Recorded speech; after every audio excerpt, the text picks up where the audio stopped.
Bismillahirrahmanirrahim. Assalamualaikum warahmatullahi wabarakatuh. Alhamdulillahirrabbilalamin. Wassalatu wassalamu ala asrafil anbiya'i wal mursalin wa ala alihi wa sahbihi ajma'in. Amma ba'du. Bapak Ibu teman-teman jemaah yang dimuliakan oleh Allah Subhanahu wa taala, marilah senantiasa kita panjatkan puji dan syukur atas segala nikmat yang diberikan Allah kepada kita, terutama nikmat Islam, nikmat sehat dan sempat. Tak lupa salam dan salawat semoga tetap terlimpahkan kepada Rasulullah Muhammad SAW, keluarga, sahabat, dan para pengikutnya yang senantiasa istiqomah melaksanakan ajarannya. Amin ya rabbal alamin.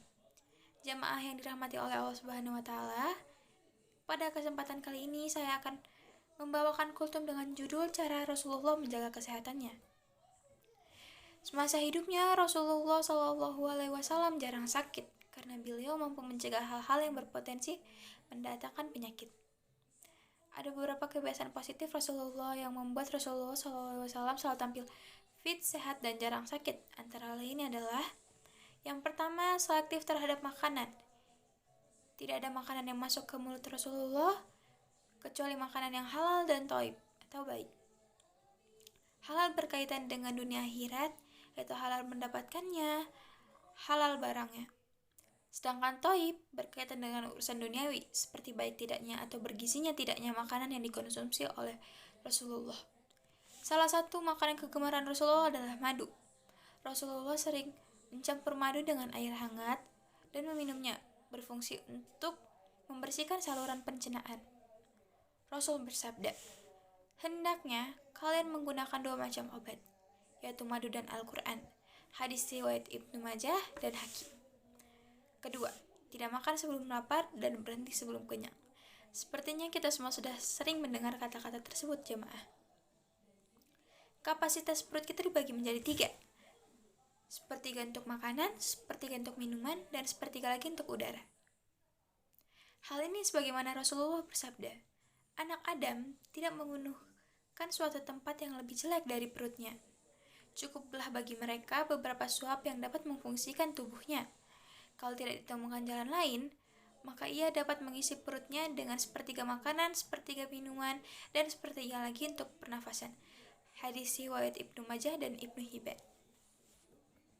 Yang ketiga, makanlah dengan tenang, tumak ninah, tidak tergesa-gesa, dengan tempo sedang. Cara makan ini akan menghindari kita dari tersedak ataupun tergigit. Makanan yang bisa dikunyah dengan lebih baik sehingga kerja organ pencernaan lebih ringan. Dari segi medis, makanan yang tidak dikunyah dengan baik akan sulit dicerna. Dalam jangka waktu lama bisa menimbulkan kanker di usus besar.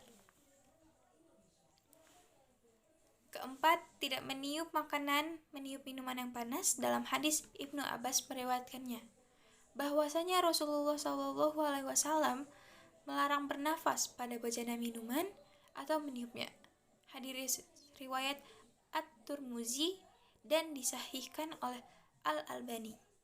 Secara teori ilmiah, hadis Rasulullah tersebut dapat dijelaskan bahwa apabila kita menghembuskan nafas pada minuman, kita akan mengeluarkan karbon dioksida CO2 yang apabila tercampur dengan air H2O akan menjadi H2CO3, yaitu sama dengan cuka sehingga menyebabkan minuman itu menjadi asidik atau bersifat asam. Bila kebiasaan ini berlangsung secara waktu yang lama akan dapat merusak kinerja ginjal serta dapat meningkatkan resiko serangan jantung. Yang kelima, tidak makan dan minum sambil berdiri. Dari Anas bin Malik dari Rasulullah SAW bahwasanya beliau melarang seseorang untuk minum dengan berdiri. Qatadah bertanya, "Kenapa pada Anas? Bagaimana kalau makan?" Anas menjawab, "Kalau makan dengan berdiri itu lebih jelek dan lebih buruk." Hadis riwayat Muslim.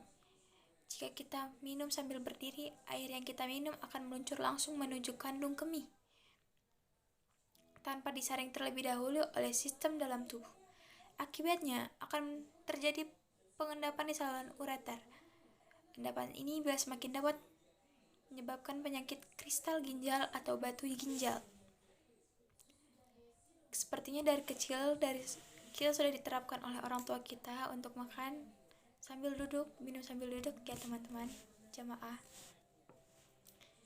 Keenam, cepat tidur dan cepat bangun. Rasulullah biasanya tidur di awal malam dan bangun pada pertengahan malam kedua.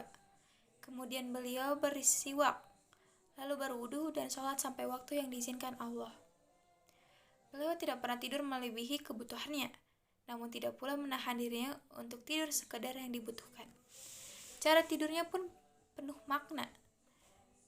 Ibnul Qayyim al-Jauziyah dalam buku Metode Pengobatan Nabi mengungkapkan bahwa Rasulullah tidur dengan memiringkan tubuhnya ke arah kanan sambil berzikir kepada Allah hingga matanya terasa berat atau matanya terasa ngantuk.